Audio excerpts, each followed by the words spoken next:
سلامونه تازه خبر د امریکا صدر ډونالد ټرمپ په پاکستان باندې چې کوم د هغه امدادي چې کوم سامان یا د امدادي پیکج یا کوم د ډالر ورکېدل هغه پرې باندې بل اړخ په طالبان باندې هم په افغانستان کوم حکومت د پاغه هم د کوم پیکج وی یا کوم ډالر هغه ور باندې کړه بل اړخ ته چې کوم د په اسرایل او په دغه خلکو باندې هم چې کوم د امریکا نوې صدر ډونالد ټرمپ د هغه ور باندې کړه ویلی ور باندې کړه او سوجا د ملګری دغه در سره ځه په دې ویډیو سره خامخا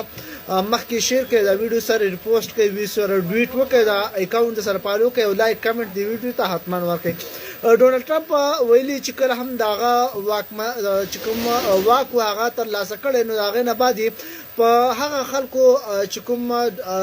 جو بایدن ورته مالی امدادونه ورکول او مرستي ورسره کولې په هغه ټولو ملکونو ورته هغه مرستي بند کړي دغه ډونالد ټرمپ ویلي چې تر څو 90 دین د پاره یا 3 میاشتې لپاره دغه امدادي کوم پیکجونه دي دغه کوم امدادي مرستي دي دغه ور باندې کړي تر څو چې موږ په خپل شرایطو باندې د دې سره واپس چې کوم دغه کوم مرستې دي دغه کولا وکړو خو دغه یقین دهاني ورکړي پاکستان وایي دا د میډیا دا وایي چې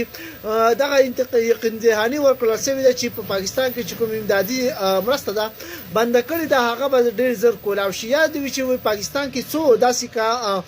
یعنی یونیورسيټي یا داسې کوم کارونه دي چې په هغه باندې ډېر زیات اثر پرې وته ځکه چې امریکا نوې صدر چې کوم دی ډونالد ټرمپ هغه په پاکستاني باندې چې کوم د امدادي مرسته ده هغه ور باندې کړی ده